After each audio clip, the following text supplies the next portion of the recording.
कैसे हैं आप सभी। उम्मीद है सब अच्छे होंगे। आज हम आपकी क्लास 11th की जो बुक है स्नैपशॉट, उसका सेकंड चैप्टर देख रहे हैं। इसकी स्टोरी क्या है? चैप्टर का नाम है द एड्रेस यानी पता, मार्गा मिनको इसकी लेखिका हैं। आइए देखते हैं इस कहानी में क्या दिया है। तो देखिए, हमसे कह रहे हैं यह लघु कहानी यानी ये छोटी सी कहानी एक पुत्री का, एक बेटी का मर्मस्पर्शी वर्णन है। मर्मस्पर्शी का मतलब ऐसी यादें जो जीवन भर हमारे साथ रहती हैं, जिसे हम भूल नहीं पाते। वो हॉलैंड में महायुद्ध के बाद अपनी माँ के सामान की खोज में जाती है। मतलब कहने का ये हुआ कि बचपन में वो हॉलैंड में रहती थी, लेकिन महायुद्ध जब चल रहा था, वर्ल्ड वॉर, तो वो लोग वहाँ से चले गए थे। लेकिन फिर जब युद्ध समाप्त हुआ तो वो वहाँ वापस आई और अपनी माँ के सामान की खोज में वहाँ जाती है। जो जो चीज़ें उसकी माँ से जुड़ी हुई थीं वो चीज़ें वहीं पर रह गई थीं। तो जब उसको सामान मिल जाता है, यानी जब दोबारा वो जाती है युद्ध के बाद, उसको सामान मिल जाता है, वे चीज़ें उसके आरंभिक जीवन की स्मृतियों को उत्पन्न कर देती हैं। मतलब बचपन की यादें फिर से जिंदा हो जाती हैं। फिर भी वो उन चीज़ों को पीछे छोड़ देना चाहती है, जबकि हमें लगेगा कि हम उन चीज़ों को लेना चाहते हैं, पर फिर भी वो उन चीज़ों को पीछे छोड़ देना चाहती है और आगे बढ़ने का संकल्प करती है। पुरानी यादों को छोड़कर आगे जाने का तय करती है। तो ऐसा क्यों है, वही ये कहानी है। अब देखिए, मैंने पूछा, यहाँ पे मैंने कौन कह रही है? जो लेखिका है मार्गा मिनको, वो कह रही है कि मैंने पूछा क्या आप मुझे अब भी जानती हैं, यानी क्या आप मुझे अब भी पहचान रही हैं। देखिए हो क्या रहा है, ये जो लाइन बोली जा रही है मार्गा मिनको, अब उसकी माँ तो जीवित नहीं है क्योंकि काफ़ी लंबा समय बीत गया है। अब ये लड़की काफ़ी बड़ी हो गई है, तो ये वापस जब अपने घर गई है, हॉलैंड में गई है, तो वहाँ इसकी मम्मी की एक फ्रेंड है जो अभी भी जिंदा हैं, काफ़ी बूढ़ी हो गई हैं, तो उनके घर गई है, क्योंकि उनके घर पर ही इनके घर का सामान रखा हुआ है। ये हम कहानी में देखेंगे कि ऐसा क्यों होता था। तो देखते हैं। तो ये दरवाजे पर खड़ी है और पूछ रही है, मैंने पूछा क्या आप मुझे अब भी जानती हैं। उस स्त्री ने यानी उस महिला ने मेरी ओर पूरी तरह से और गंभीरता से देखा। उसने ठनकार के साथ दरवाज़ा खोला। मैं और निकट आई और सीढ़ी पर खड़ी हो गई। दरवाजे पर 2-3 सीढ़ियाँ हैं, तो मैं सीढ़ी पर खड़ी हो गई और उस महिला ने दरवाज़ा खोला। नहीं, मैं तुम्हें नहीं जानती, उस महिला ने पहचानने से इनकार कर दिया। फिर वो कह रही है लेखिका कि मैं श्रीमती एस की पुत्री हूँ। उसने बताया कि मेरी माँ का नाम एस, उसकी मम्मी का नाम एस है। भाई हॉलैंड में इस तरह के नाम होते होंगे।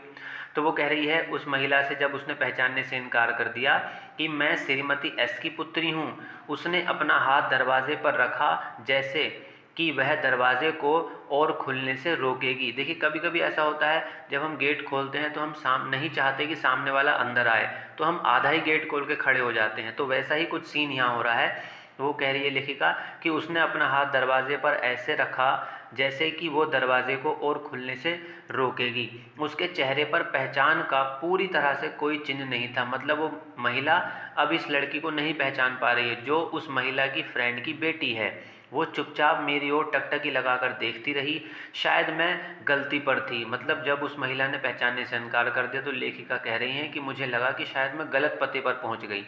मैंने सोचा वो स्त्री वो ना हो सकता है मैं गलत जगह आ गई हूँ, ये वो महिला नहीं है जिसकी मुझे तलाश है।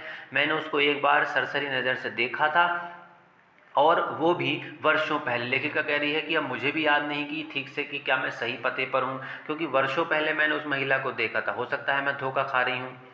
ये संभव हो सकता है कि मैंने गलत घंटी बजाई हो। वो स्त्री दरवाजे से हट गई और एक और खड़ी हो गई। वो मेरी माँ का हाथ से बुना हुआ कार्डिगन पहने हुए थी। यानी उस महिला ने जो स्वेटर वगैरह पहना हुआ है वो वही है जो लेखिका की माँ ने अपनी हाथों से कभी किसी ज़माने में बुना था। तो वही स्वेटर उसने पहना हुआ है। तो धोने के कारण लकड़ी के जो बटन थे वे पीले पड़ गए थे। अब देखिए हो क्या रहा है कि वो महिला पहचानने से इनकार कर रही है, ठीक, लेकिन इसको भी डाउट हो रहा है लेखिका को कि कहीं मैं गलत पते पर नहीं पहुंच गई। मगर उसकी नज़र जब पड़ती है कि वो महिला वही स्वेटर पहनी हुई जो मेरी माँ ने अपने हाथ से बुना था, और उसके लकड़ी के बटन आज भी धोने के कारण पीले पड़ गए हैं, पर उसने देखा कि मैं गार्डन की तरफ देख रही हूँ और उसने पुनः दरवाजे के पीछे को आधा छिपा लिया। यानी वो महिला शायद झूठ बोल रही है। उसने पहचान तो लिया, जब लेखिका ने कहा कि मैं मिसिस एस की बेटी हूँ, तो उसको लगा तो होगा कि ये उसकी बेटी वापस आ गई, मगर वो नहीं चाहती कि वो उससे मिले, इसलिए उसने अपने आप को दरवाजे के पीछे छुपा लिया। पर मैं अब जान गई कि मैं सही स्थान पर हूँ। देखिए, जैसे ही उसका झूठ पकड़ा गया, उसने दरवाजे के पीछे अपने को छुपा लिया उस महिला ने। तो लेखिका को लगा कि मैं बिल्कुल सही पते पर आई हूँ और ये वही महिला है जिसकी मुझे तलाश है, जो मेरी मम्मी की दोस्त है और इसके पास हमारे सारे सामान रखे हुए हैं। लेकिन वो पहचानने से इनकार कर रही है। जब दरवाजे के पीछे वो छुपी तो लेखिका को यकीन हो गया कि हाँ, वो झूठ बोल रही है। मैंने पूछा, अच्छा आप मेरी माँ को जानती हैं? स्त्री ने कहा, क्या तुम वापस आ गई हो? अब देखिए, उसने मतलब पहचान लिया एक तरह से। मैंने सोचा था कि कोई वापस नहीं आया, केवल मैं ही वापस आई हूँ। लेखिका ने कहा कि और कोई नहीं आया, बस मैं ही वापस आई हूँ। उस स्त्री के पीछे एक दरवाज़ा खुला और बंद हो गया। ऐसा होता है कि हम गेट पर किसी से बात कर रहे होते हैं तो घर के अंदर कोई दूसरा दरवाज़ा किसी कमरे का खुलता बंद होता है तो बाहर तक आवाज़ आ जाती है। ये बड़ा डीप लिखा हुआ है चैप्टर, तो आपको थोड़ी सी अपनी इमेजिनेशन को खोलना पड़ेगा। उस स्त्री के पीछे दरवाज़ा खुला और बंद हो गया। एक फफूंदनदार गंध आई, यानी कि घर में से सीलन की बदबू सी आई। मुझे खेद है कि मैं तुम्हारे लिए कुछ नहीं कर सकती। उस महिला ने पहचान लिया लेखिका को, फिर कह रही है कि मैं तुम्हारे लिए कुछ भी नहीं कर सकती। मैं यहाँ विशेष रूप से रेलगाड़ी से आई हूँ। लेखिका ने कहा, पर मैं आपसे ही मिलने आई हूँ, इतनी दूर से रेलगाड़ी से। मैं एक क्षण आपसे बात करना चाहती हूँ बस। उस स्त्री ने कहा, इस समय मेरे लिए बात करना ज़रा सुविधाजनक नहीं है, मैं आपको नहीं मिल सकती, तुम फिर कभी आना। अब देखिए, वो लड़की इतनी दूर से अपनी मम्मी से संबंधित चीज़ों को तलाश करते हुए वहाँ तक पहुँची और उस महिला ने कह दिया कि मैं अभी तुमसे बात नहीं कर सकती, तुम कभी फिर आना। अब उसने अपनी गर्दन ऊपर नीचे हिलाई और सतर्कता से दरवाज़ा बंद कर लिया। ये तो मतलब एक तरह से बेइज्जती सी हो गई, जैसे कि मकान के अंदर किसी को परेशानी ना हो। ये लिखा है कि वो महिला घर के अंदर चली गई, शायद घर में कोई है और वो नहीं चाहती कि मैं अंदर जाऊं और परेशान करूं। मैं जिस सीढ़ी पर खड़ी थी वहीं की वहीं खड़ी रही। दीवार से बाहर निकली हुई एक खिड़की का पर्दा हिला, किसी ने मेरी ओर टकटकी लगाकर देखा। इस तरह के सीन तो आपके साथ भी हुए होंगे, जैसे कोई आपकी मम्मी से या पिताजी से मिलने आया होगा, उनका फ्रेंड वगैरह, और वो दरवाजे पर बात कर रहे हैं तो आपने रूम, जो दरवाजे के बगल में रूम होता है, उसकी खिड़की से झांक कर देखा होगी, देखूँ तो आखिर बाहर है कौन। तो ये वैसा ही सीन घट रहा है कि मैं जिस लेखिका कह रही है, मैं जिस सीढ़ी पर खड़ी थी वहीं खड़ी रही। दीवार से बाहर निकली हुई खिड़की का पर्दा हिला, किसी ने मेरी ओर टकटकी लगाकर देखा और वो ये पूछती कि मैं क्या चाहती हूँ। उस स्त्री ने कहा, अरे कुछ नहीं, कोई बात नहीं है। लेखिका को लगा कि खिड़की में से जो कोई मुझे देख रहा है वो पूछना चाहता था कि मैं किससे मिलना चाहती हूँ, क्या बात है। मगर अंदर जाने के बाद उस महिला ने उसको मना कर दिया। जो भी खिड़की पर था, हमें पता चलेगा कि वो खिड़की पर कौन था, ठीक, अभी कहानी में पता चलेगा। मैंने नाम पट्टिका की ओर पुनः देखा, जो नेम प्लेट लगी है उसको देखा। सफ़ेद इनेमल यानी सफ़ेद मार्बल पर काले अक्षरों में डॉर्लिंग लिखा हुआ था। यानी ये महिला जो है, इसका नाम मिसिस डॉर्लिंग है रियल में, तो वही एड्रेस लिखा हुआ था। और उसकी बाजू में थोड़ा सा ऊपर नंबर 46 लिखा था, और यही वो एड्रेस है जो लेखिका की मम्मी ने लेखिका को हमेशा याद रखने के लिए कहा था कि जब भी तुम्हें हमारे सामान की याद आएगी तुम इस पते पर जाना और तुम अपने सामान को देख लेना। जैसे मैं वापस स्टेशन की ओर धीरे धीरे चली, अब देखिए कितना अच्छा सीन है, वो बेचारी उदास स्टेशन पर वापस जा रही है क्योंकि उसने तो मिलने से इनकार कर दिया।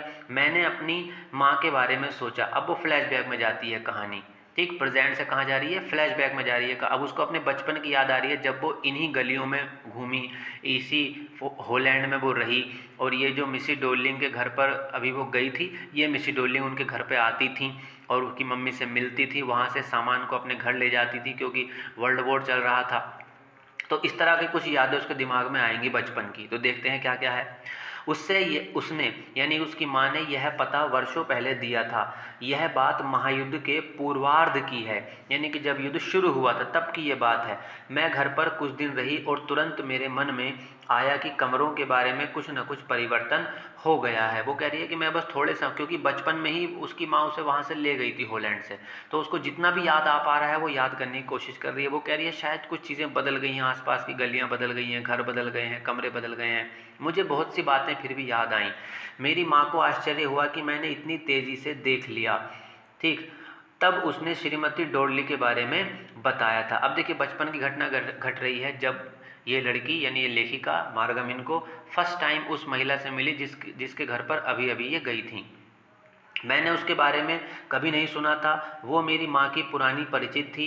मेरी माँ उसे वर्षों से नहीं मिल पाई थी। उसने अचानक परिवर्तन आया और अपने संपर्क को ताज़ा बनाया। ये बचपन की बात कर रहे हैं वो, कि मैं उस समय जितने भी साल की रही होंगी, 3-4-5 साल की, तो उससे अचानक यानी हमारे उस घर को छोड़ने से कुछ समय पहले ही मैंने उसको देखा था, जबकि उससे पहले वो कभी हमारे घर नहीं आई थी। लेकिन हाँ, वो मेरी माँ की बचपन की दोस्त थी, पर अचानक उसने संपर्क बनाया और मैंने उसके बारे में जाना था। पहली याद आ रही है, हो क्या रहा था, लेखिका जा रही है स्टेशन पर, लेकिन उसके दिमाग में कौन सी यादें चल रही हैं, बचपन की यादें, जब वो इस महिला से फर्स्ट टाइम मिली थी। तब से वह नियमित रूप से आती रही है। मेरी माँ ने कहा कि जब भी वो यहाँ से जाती थी, कुछ न कुछ अपने साथ घर ले जाती थी। ठीक, वो जो महिला थी मिसी डोर्लिंग, वो लेखिका की मम्मी की दोस्त थी, और लेखिका की मम्मी इस लेखिका को लेकर बचपन से ही उसको वहाँ से जाना चाहती थी, तो वो अपने साथ सामान नहीं ले गई। तो जितना भी सामान था वो उनकी फ्रेंड अपने घर ले जाती है। वो कहती है कि मैं अगर अपने घर ले जाऊँगी तो मेरे घर सेफ रहेगा आपका सामान, वरना तो वर्ल्ड वॉर के दरमियान आपका सामान को नुकसान हो सकता है, आप तो चले जाओगे, क्या पता है कोई इस पर कब्जा कर ले। तो इस तरह से हुआ था। आगे क्या हुआ, देखिए, कुछ ना कुछ अपने साथ ले जाती थी। ये लेखिका की माँ ने बताया था लेखिका को, वो एक बार में ही मेज पर चांदी की जो कटलरी थी सब उठा ले गई थी, और फिर एक प्राचीन प्लेट जो वहाँ लटक रही थी, जब उसने उन बड़े फूलदानों को बहुत प्रयास से खींचने का कष्ट किया। ये वो सामान है जो महिला वहाँ से ले गई है लेखिका के घर से। मुझे चिंता है कि क्रोकरी से उसकी कमर में दर्द हो गया होगा, इतना सारा सामान ले गई वो। मेरी माँ ने करुणाजनक दृष्टि से सिर हिलाया। मुझसे उसने पूछा कभी मुझ में उससे पूछने का कभी साहस भी नहीं हुआ। उसने स्वयं सुझाव दिया, यहाँ तक कि उसने अनुरोध किया कि वो मेरी सभी उत्तम चीज़ों को बचाना चाहती थी। वो कहती थी कि यदि हमें वो स्थान छोड़ना पड़ा तो हम सब चीज़ें खो देंगे। अभी शायद आपको कुछ समझ में नहीं आ रहा होगा, मैं आपको बताता हूँ। लेखिका स्टेशन जा रही है और उसके मन में ये पुरानी यादें आ रही हैं बचपन की, जब उसकी मम्मी के घर यानी लेखिका के घर वो महिला आती थी मिसी डोर्लिंग, और अपने साथ कुछ ना कुछ सामान ले जाती थी। लेखिका कह रही, मैंने कभी जानने की कोशिश नहीं की कि ये सब क्या हो रहा है, पर हाँ, मेरी माँ ने कहा कि वो हमारी अच्छी चीज़ों को बचाना चाहती है, इसलिए वो अपने साथ लेके जा रही है। ठीक है, आगे क्या हुआ, मैंने पूछा क्या आप उससे सहमत थी कि वो प्रत्येक वस्तु को सुरक्षित रखेगी। जाहिर सी बात है, ये बिल्कुल ऐसे जैसे आपकी मम्मी घर का सारा सामान अपने किसी दोस्त को दें, तो आपके मन में सवाल उठेगा कि आप इतने भरोसे पर सामान दे तो रही हैं अपनी दोस्त को, क्या वो सामान को सुरक्षित भी रखेगी। तो वैसे ही लेखिका ने पूछा, तो मेरी माँ चिल्लाई, क्या कह सके, कि जैसे कि वो आवश्यक था, इस प्रकार की बातें करना केवल अपमान होगा। जाहिर सी बात है, अगर आप अपनी मम्मी के फ्रेंड के बारे में ऐसा बोलेंगे तो मम्मी तो चिढ़ ही जाएंगी ना। तो वैसा ही लेखिका के साथ हुआ। और उस जोखिम के बारे में सोचिए जो वो ले रही थी। उसकी मम्मी ने तो अपने दोस्त की साइड ली और कहा कि वो जोखिम देखो, ऐसे माहौल में वो हमारी हेल्प कर रही है, हमारे सामान को बचाना चाहती है, वरना तो हमें यहाँ से भागना पड़ेगा। जब भी वो हमारे घर से जाती थी, वो भरा हुआ सूटकेस या थैला अपने साथ ले जाती थी। तो धीरे धीरे वो महिला उनके घर से लगभग काफ़ी सारा सामान लेकर जा चुकी थी। अब देखिए आगे क्या हुआ। ऐसा प्रतीत हुआ कि जब मेरी माँ ने ध्यान से देखा कि मैं पूरी तरह से संतुष्ट नहीं थी, उसने मेरी ओर फटकार होते हुए देखा, और उसके बाद हमने इस संबंध में कभी बात नहीं की। मतलब पहली ही बार लेखिका ने बचपन में जब अपनी माँ से उस महिला के बारे में पूछा था, तो उसकी माँ ने उससे ढंग से बात नहीं की, क्योंकि उसकी माँ को लगा कि ये उनकी फ्रेंड को एक तरह से इंसल्ट करा रही है, इंसल्ट फील करा रही है। ये वैसे ही है जैसे आप अपनी मम्मी से उनकी दोस्त के बारे में कुछ कहें और सवाल पूछें तो आपकी मम्मी को बुरा लगेगा, ये ठीक वैसे ही है। तो ये सब हो क्या रहा है, उसके दिमाग में चल रही है सारी बातें। वो लेखिका स्टेशन जा रही है, इसी बीच में मैं स्टेशन पर पहुंच गई। लेखिका कह रही है मैं स्टेशन पहुंच गई। ये सब सोचते सोचते मैंने रास्ते में चीज़ों पर ध्यान नहीं दिया। महायुद्ध के बाद मैं पहली बार परिचित स्थानों पर घूम रही थी, पर मैं आवश्यकता से ज़्यादा आगे जाना नहीं चाहती थी। उन गलियों और मकानों के दृश्य से जो उस मूल्यवान समय की स्मृतियों से भरे हुए थे। मैं चाहती भी नहीं थी कि मैं उस सबको देखूं, क्योंकि मेरा मन नहीं था। मैं अपने को चिंतित नहीं करना चाहती थी। जब मैं रेलगाड़ी से वापस जा रही थी, अब वो रेलगाड़ी में बैठ गई है, मैंने पुनः श्रीमती डोर्लिंग को अपने सामने देखा, जैसे मैंने उसको पहली बार देखा। ये वैसे जैसे बचपन की कोई याद अचानक से जिंदा हो जाए, तो वैसा उसके साथ हुआ। बैठे बैठे उसके दिमाग में ये सब चल रहा है। जिस दिन मेरी माँ ने मुझे उसके बारे में बताया था, उस दिन के बाद जो प्रातः काल आई, मैं देर से उठी और सीढ़ियों से नीचे आ रही थी। यानी अब देखिए इस समय क्या है, लेखिका रेलगाड़ी में बैठी है, वापस जा रही है अपने घर जहाँ भी वो रहती है इस टाइम, और बचपन के उसी दिन को याद कर रही है जिस दिन उसने अपनी माँ से उस महिला के बारे में पूछा था और उसकी माँ ने उसे ढंग से जवाब नहीं दिया था। उसकी अगली सुबह वो कह रही है कि उसके अगले दिन मैं आराम से उठी देर से, क्या हुआ और उसने देखा कि, तो वो कह रही है, देखो फिर से देखते हैं, जब मैं रेलगाड़ी से वापस जा रही थी मैंने श्रीमती डोरलिंग को अपने सामने देखा जैसे मैंने उसको पहली बार देखा। जिस दिन मेरी माँ ने मुझसे उसके बारे में बताया था उस दिन के बाद जो प्रातःकाल आई, मैं सुबह देर से उठी और सीढ़ियों से मैं नीचे आ रही थी, तो मैंने अपनी माँ को उसी समय किसी को विदा करते हुए देखा। अब देखिए सुबह सुबह ही वो स्त्री के घर आ जाती थी और सामान ले जाती थी। उस स्त्री की कमर चौड़ी थी, मतलब वो महिला मोटी थी। मेरी माँ ने कहा, ये मेरी बेटी है, देखो उससे मिलो। उसने मुझे बुलाने के लिए इशारा किया। उस स्त्री ने स्वीकारात्मक दृष्टि से गर्दन हिलाई और कोट रैक के नीचे सूटकेस उठाया। वो भूरे रंग का कोट और टेढ़ा मेढ़ा हैट पहने हुए थी। ये वो पहली याद है जब वो उस महिला से फर्स्ट टाइम मिली थी।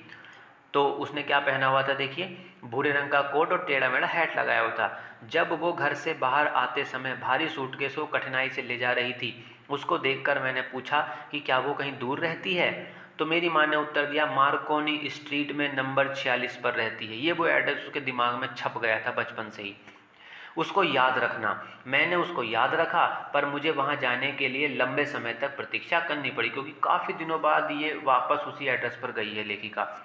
स्वतंत्रता के बाद आरंभ में उस इकट्ठे किए हुए सामान में मेरी रुचि बिल्कुल नहीं थी। मतलब मैं इतने समय के बाद उस सामान को उतना नहीं समझती थी, पर फिर भी, और स्वाभाविक रूप से मैं उससे भयभीत भी थी। उन चीज़ों को अपने सामने देखकर मैं भयभीत थी।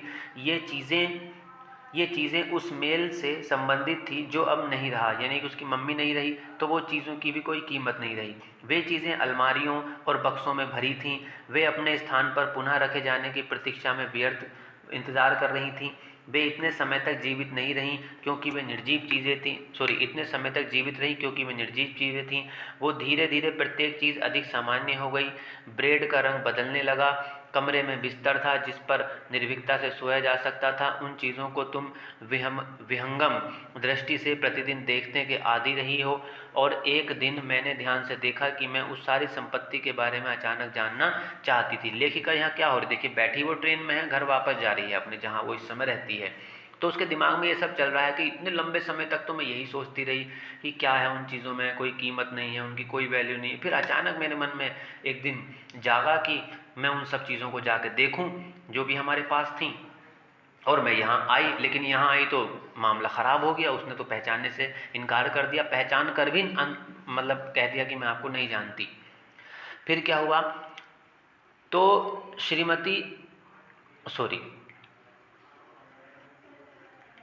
यहाँ से देखते हैं, और एक दिन मैंने ध्यान से देखा कि उन सारी संपत्ति के बारे में मैं जानना चाहती थी, और अब भी उस पते पर विद्यमान थी। मैं उनको देखना, स्पर्श करना, स्मरण करना चाहती थी। श्रीमती डोरलिंग के मकान पर मेरा प्रथम दौरा तो व्यर्थ रहा। देखिए फर्स्ट टाइम तो बेकार ही हो गया क्योंकि उसने इनकार कर दिया मिलने से। उसके बाद मैंने एक बार पुनः जाने का प्रयत्न किया। लीजिए अब वो एक बार फिर उसी पते पर जाती है। अब चीज़ें बदल जाती हैं। इस बार एक लड़की ने जो लगभग 15 वर्ष की थी। अब आपको समझ में आया उस दिन खिड़की पर कौन था जब ये फर्स्ट टाइम गई है उस एड्रेस पर। ये वो लड़की थी, मिसिस डोरलिंग की बेटी, जो लगभग 15 वर्ष की थी। उसने मेरे लिए दरवाज़ा खोला। मैंने उससे पूछा कि क्या उसकी माँ घर पर है। अब कहानी फिर से वहीं आ गई जहाँ से शुरू हुई थी, लेकिन अब दूसरी वाली मुलाकात है ये। अब वो दूसरी बार उस पते पर गई है अपनी माँ से संबंधित चीज़ों को ढूंढने के लिए मिसिस डोरलिंग के घर पर। लेकिन इस बार मिसिस डोरलिंग घर पर नहीं है, बल्कि एक लड़की ने दरवाज़ा खोला जिसकी उम्र लगभग 15 साल की है। और लेखिका कह रही है कि मैंने उससे पूछा कि क्या तुम्हारी माँ घर पर है। उसने कहा नहीं, मेरी माँ किसी कार्य से गई हुई हैं। मैंने कहा कोई बात नहीं, मैं उनकी प्रतीक्षा कर लूँगी। मतलब मैं एक तरह से लेखिका कहना चाहती है क्या मैं अंदर आ सकती हूँ, यही तो है इसका मतलब, कि क्या मैं उनका इंतज़ार कर लूँ। गलियारे में मैं उस लड़की के पीछे पीछे गई। मतलब घर बड़ा है भाई, एक गलियारा है, वो पीछे पीछे गई लेखिका के। एक दर्पण के साथ पुराने फैशन का लोहे का कैंडल होल्डर टंगा हुआ है, यानी कि साइड में दीवार पर जहाँ पर एक शीशा भी लगा हुआ है दर्पण, उसी के सामने पुराने फैशन का लोहे का एक कैंडल होल्डर रंगा है। तो ये वो कैंडल होल्डर लेखिका का ही है। जो उसने बचपन में देखा था, लेकिन अब वो सारी चीज़ें यहाँ पर मौजूद हैं। हम उसका कभी प्रयोग नहीं करते थे क्योंकि वो एक मोमबत्ती की अपेक्षा उठाने में अधिक भारी था। लेखिका कह रही देखो, जिन चीज़ों का हमने यूज़ भी नहीं किया वो भी यहाँ मौजूद हैं।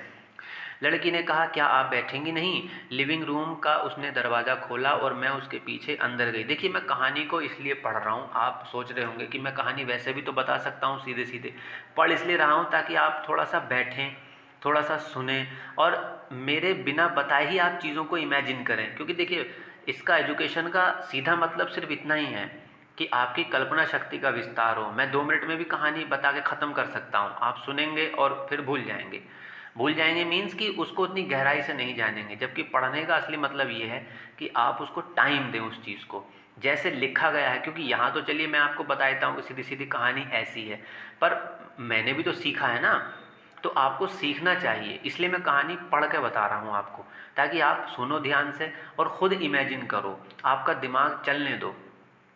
चलिए, ये सब तो बातें होती रहेंगी, किस दिन इस पर वीडियो बनाएंगे और बैठ के बात करेंगे हम सब लोग। आगे बढ़ते हैं, कहाँ थे हम? अच्छा, तो मैं एक कमरे में थी जिसको मैं जानती थी और नहीं भी जानती थी। मैंने अपने को उन चीज़ों के बीच देखा जिनको मैं पुनः देखना नहीं चाहती थी। तो जब ये लेखिका उस महिला के घर दोबारा गई है, तो अब इस बार लड़की ने दरवाज़ा खोला और उसको अंदर बुला लिया, और जिस कमरे में वो जाकर बैठी उसके आसपास वही सारी चीज़ें मौजूद हैं जो उसकी अपनी हैं। मैंने अपने को उन चीज़ों के बीच देखा जिनको मैं पुनः देखना भी नहीं चाहती थी, पर जिसने मुझे विचित्र वातावरण में मुसीबत में डाल दिया। अब ये अजीब सा महसूस हो रहा है क्योंकि पुरानी यादें ताज़ा हो रही हैं, दुनिया भर की बातें हैं, सामान वापस ले जा नहीं सकते, महिला ने पहली बार पहचानने से इनकार कर दिया। पता नहीं ये जो लड़की जिसने दरवाज़ा खोला इसको पता होगा नहीं पता होगा कि ये सामान हमारे हैं। ये लड़की समझती होगी कि ये सामान इनका है क्योंकि इसकी मम्मी ने बचपन से इसको यही बताया होगा। तो ये बहुत सारी बातें लेखिका के दिमाग में वहाँ चल रही हैं, तो वो एक असमंजस की स्थिति में वहाँ फंस गई है। अथवा यह कारण था कि प्रत्येक चीज़ फूहड़ ढंग से लगी हुई थी। जाहिर सी बात है, देखिए वो उनकी अपनी तो है नहीं चीज़ें, तो वो उनकी कद्र क्यों करेंगी। अथवा भद्दा फर्नीचर था, अथवा वहाँ उमसदार गंध भी आ रही थी। मैं नहीं कह सकती कि आखिर क्या था, पर मैंने मुश्किल से चारों ओर देखने का साहस किया कि चलो अब जब यहाँ तक आ ही गई हूँ तो सामान देख ही लेती हूँ। लड़की ने मेरे लिए एक कुर्सी सरकाई और मैं उस पर बैठ गई। अब देखिए आगे क्या हुआ। तो मैं कुर्सी पर बैठ गई और मैंने ऊनी टेबल क्लॉथ को टकटकी लगाकर देखा। कुर्सी के सामने जो टेबल है उस पर एक टेबल क्लॉथ बिछा हुआ है, तो उसने जब उसको टकटकी लगाकर देखा और मैंने उसको रगड़ा अपनी हाथों से, तो रगड़ने से मेरी उंगलियां गर्म हो गई। मैं उस टेबल क्लॉथ के नमूने को देखती रहेगी, क्योंकि ये वही टेबल क्लॉथ है जिसको इस लेखिका ने भी इस्तेमाल किया है अपने बचपन में। अब आप सोचिए, बचपन की इतनी पुरानी चीज़ भी वो देख रही है तो उसको हैरानी तो होगी ना। उसके किनारे पर कहीं जला हुआ था, जो इसके बचपन में कभी कहीं जल गया था वो जो टेबल क्लॉथ है, तो जिसकी कभी मरम्मत भी नहीं की गई। अब लगाइए, समझ रहे हैं, इतने साल पुराना वो टेबल क्लॉथ देख रही है जो पहले तब भी जला हुआ था और आज भी जला हुआ है। लड़की ने कहा कि मेरी माँ शीघ्र ही लौट आएगी, मैंने पहले ही उसके लिए चाय बना दी है, क्या आप एक चाय कप लेना चाहोगी? 1 कप चाय का? धन्यवाद। मैंने ऊपर दृष्टि उठाई, धन्यवाद कहा। लड़की ने मेज पर चाय के लिए प्याले रख दिए। उसकी कमर चौड़ी थी, मतलब वो महिला देखने में अपनी मम्मी की तरह थी, ठीक जैसे उसकी माँ की कमर थी। उसने सफ़ेद टी पोट से चाय डाली। अब ये टी पोट जो है जिसके अंदर चाय है, उस पोट के ढक्कन पर सुनहरी किनारी थी। मुझे याद आया, उसने एक बक्सा खोला और कुछ चम्मच बाहर निकाली। अब देखिए वो टी पोट, अब वो चम्मच बाहर निकाल रही है, वो लड़की जिसका ये घर है, अब मतलब मिसी डोलिंग की बेटी। तो अब वो सारी चीज़ें लेखिका की हैं, अब उसी की चीज़ उसके सामने वो लड़की निकाल रही है, ऐसे जैसे वो सामान उस लड़की के हों। तो अजीब सा उसको फील हो रहा है। तो क्या हुआ आगे? चम्मच बाहर निकाली, ये एक सुंदर बक्सा है। मैंने अपनी आवाज़ सुनी, ये विचित्र आवाज़ थी, जैसे कि इस कमरे में प्रत्येक आवाज़ आज अलग लग रही थी। अरे तुम उनके बारे में जानती हो? वो घूमी और मेरे लिए चाय लेकर आई। वो हंसी। हाँ, मेरी माँ कहती है कि ये बहुत प्राचीन चीज़ें हैं। अब देखिए यहाँ पे हमें रिवील कर दिया जाता है कहानी में कि उस लड़की को तो यही पता है, क्योंकि उसकी मम्मी ने उसको बताया कि ये पुरानी चीज़ें उनकी अपनी हैं, तो बता रही है कि हाँ ये हमारी हैं, ये हमारे पास बहुत हैं। उसने कमरे के चारों ओर संकेत किया कि देखो इधर भी चीज़ें रखी हैं, वहाँ भी चीज़ें रखी हैं, आप स्वयं देख सकती हो। जाहिर सी बात है ना, आप किसी के घर गए और आपने किसी चीज़ को नोटिस किया कि भैया ये बड़ी बढ़िया चीज़ है, तो फिर वो घर वाले आपको बाकी चीज़ों को भी दिखाना शुरू कर देते हैं कि देखिए हमारे पास ये भी है, ऐसा भी है, वैसा भी है। ऐसा आपने भी किया होगा, तो वैसा ही कुछ हो रहा है। लेकिन यहाँ चीज़ें थोड़ी सी अलग हैं, क्योंकि वो उस लड़की की ही हैं, उस लेखिका की हैं, मगर वो कैसे कहे। आगे क्या हुआ देखिए। तो लड़की ने कमरे के चारों तरफ संकेत किया कि हमारे पास और भी हैं, आप स्वयं ही देख सकती हैं। मुझे उसके हाथ का अनुसरण करने की आवश्यकता नहीं थी, क्योंकि मैं तो पहले से जानती हूँ कि क्या क्या चीज़ें होंगी। मैं जानती थी कि किन चीज़ों से उसका मतलब है। मैंने टी टेबल पर शांत जीवन की ओर देखा। जब मैं बच्ची थी मैं सदैव जस्ते की प्लेट पर सेब की कल्पना किया करती थी। उसने कहा, हम इसका प्रयोग प्रत्येक वस्तु के लिए करते हैं। वो प्लेट जिस पर वो सेब काट के खाती थी, अब वो लड़की उसका इस्तेमाल करती है, क्योंकि अब वो उसके पास तो है नहीं, अब वो उनके पास है। एक बार हमने दीवार पर सॉरी उसने कहा कि हम प्रत्येक वस्तु का इसके लिए उपयोग करते हैं। एक बार हमने दीवार पर लटकी हुई प्लेटों में भी भोजन खाया है। वो लड़की जो है मार्गो मिनको की बेटी, वो बता रही है लेखिका को कि देखिए हमने इस चीज़ का भी यूज़ किया, हमने इस चीज़ का भी यूज़ किया, हमारे पास ये भी है वो भी है। अब ये उसी महिला को उसी लेखिका को बता रही है जिस लेखिका की ये सारी चीज़ें हैं। अब उसको नहीं पता है ना लड़की को कि ये उसकी चीज़ें हैं, तो वो तो ऐसे बता रही है जैसे कि उसकी अपनी ही चीज़ें हैं। मैंने कहा, हाँ तुम घर में इन सब चीज़ों को स्पर्श करने की आदी हो गई हो। तुम मुश्किल से ही उनकी ओर देखती हो। जब कोई चीज़ खो जाती है तब उसको देखती हो, क्योंकि उसकी मरम्मत होनी है, अथवा उदाहरणार्थ तुमने उसको किसी को उधार दे दिया है। लेखिका के मन में ये सब चल रहा है कि भैया बाद में ही समझ में आता है कि देखो जिसकी चीज़ है वही उसकी कदर करता है, दूसरा नहीं करता। फिर क्या हुआ कि मैंने पुनः नैसर्गिक आवाज़ सुनी और मैं कहती हुई, मुझे स्मरण है कि एक बार मेरी माँ ने मुझसे पूछा था कि क्या मैं सिल्वर पर पॉलिश करने में उसकी सहायता करूँगी। ये बहुत पहले की बात है। अब उसको अपने बचपन की कोई बात याद आती जब उसकी माँ ने उसको पूछा था कि क्या वो सिल्वर पर पॉलिश करने में उसकी मदद करेगी। और शायद मैं उस दिन ऊब गई थी, अथवा शायद मुझे घर पर ठहरना पड़ा क्योंकि मैं बीमार थी, चूँकि मुझे पहले कभी नहीं था। मैंने उससे पूछा उसका तात्पर्य किस सिल्वर से है, और उसने आश्चर्यचकित होकर उत्तर दिया कि उसका तात्पर्य चमचों, कांटों और चाकुओं से है। और यह विचित्र बात थी कि उस कटलरी को नहीं जानती थी जिससे हम प्रतिदिन भोजन करते थे, वे चांदी की थी। अब लेखिका को सब याद आ रहा है, अपने बचपन की सारी बातें, कि कैसे मेरी माँ इन सब चीज़ों के बारे में मुझसे बात करती थी, उनको कलर करने के लिए मुझसे कभी कभी कहती थी। लड़की पुनः हंसी। मैं शर्त लगाती हूँ कि तुम भी नहीं जानती हो। मैंने इरादे से उसकी ओर देखा। उसने पूछा, हम किस चीज़ से भोजन करते हैं। हम किस चीज़ से भोजन करते हैं, ठीक, क्या तुम जानती हो। वो झिझकी। वो साइन बोर्ड की ओर चली गई और एक दराज उसने खोला। साइन बोर्ड की तरफ चली गई। साइड में कोई साइन बोर्ड लगा है दीवार पर, उस वहाँ नीचे कोई ड्रॉअर है, तो वहाँ से चीज़ों को दिखाना चाहती है कि देखो हमारे पास ये भी है वो भी है, मैं देखूंगी वो इसमें क्या है। मैं उछल पड़ी। क्यों, क्योंकि अब देखो लेखिका को बैठे बैठे वहाँ पर काफ़ी देर हो गई है, अब वो उन चीज़ों से तंग आ गई है। तो वो लड़की और चीज़ें दिखाएगी तो लेखिका को और अजीब सा फील होगा। तो वो कह रही है, मैं उछल पड़ी, मैं समय भूल रही थी, मुझे अपनी रेलगाड़ी पकड़नी चाहिए। उसका हाथ दराज पर रखा हुआ था, मतलब वो लड़की निकालने ही वाली थी कुछ सामान दिखाने के लिए। तभी उसने कहा कि क्या आप मेरी माँ का इंतज़ार नहीं करोगी यहाँ पर। नहीं नहीं, मुझे अब जाना होगा। मैं दरवाजे की ओर चली। लड़की ने दराज को पूरा खोल दिया था। मैं अपना रास्ता स्वयं ढूंढ लूँगी। मतलब उस लड़की को लगा कि मैं इनको गेट तक छोड़ के आऊँ, तो उसने कहा कि नहीं नहीं कोई बात नहीं, मैं अकेली ही चली जाऊँगी, तुम परेशान मत हो। अब देखिए फिर क्या हुआ। जैसे मैं रास्ते से नीचे की ओर चली, मैंने चमचों और कांटों की खनखनाहट सुनी। घर के बाहर से गुजर रही है, तो वो लड़की उन सब चीज़ों को संभाल कर रख रही है, तो आवाज़ आ रही है बाहर। सड़क के कोने पर मैंने नाम पट्टिका एक बार फिर से देखी। उस पर लिखा था मार्कोनी स्ट्रीट। वो नंबर 46 पर थी। पता बिल्कुल सही था, पर मैं अब इसको और आगे याद नहीं रखना चाहती। मैं वापस नहीं जाऊँगी, क्योंकि वे चीज़ें, तो देखिए लेखिका कह रही है कि ये एड्रेस वही था, लेकिन अब मैं उसको याद नहीं रखना चाहती। मैं वापस नहीं जाऊंगी इस पते पर, क्योंकि वे चीज़ें जो पुराने समय से परिचित हैं, जीवन की स्मृतियों से जुड़ी होती हैं, जब हम उनसे संबंध तोड़ लेते हैं तो वे एकदम मूल्यहीन हो जाती हैं। आप उनको पुनः विचित्र परिस्थितियों में देखते हैं। और मुझे करना भी क्या था। मैं तो किराए के एक छोटे से कमरे में रहती हूँ, जहाँ खिड़कियों पर ब्लैक आउट के कागज़ों के टुकड़े लटक रहे हैं। और अब मुझे थोड़ी सी कटलेरी की ज़रूरत है, बस थोड़ी सी, जो मेज़ के छोटे दराज में आ सकती हूँ। मैंने उस पते को भूल जाने का संकल्प किया। मैं उन सब चीज़ों को भूल जाऊँगी, सबसे आसान यही रहेगा। तो यहाँ लेखिका निर्णय करती है कि बस बहुत हो गया, अब मैं उन चीज़ों को नहीं देखूंगी दोबारा, इस पते पर दोबारा नहीं जाऊंगी, और जाऊंगी भी करूंगी क्या मैं। अगर वो सामान मुझे वापस मिल भी जाता है तो मैं कहाँ रखूंगी।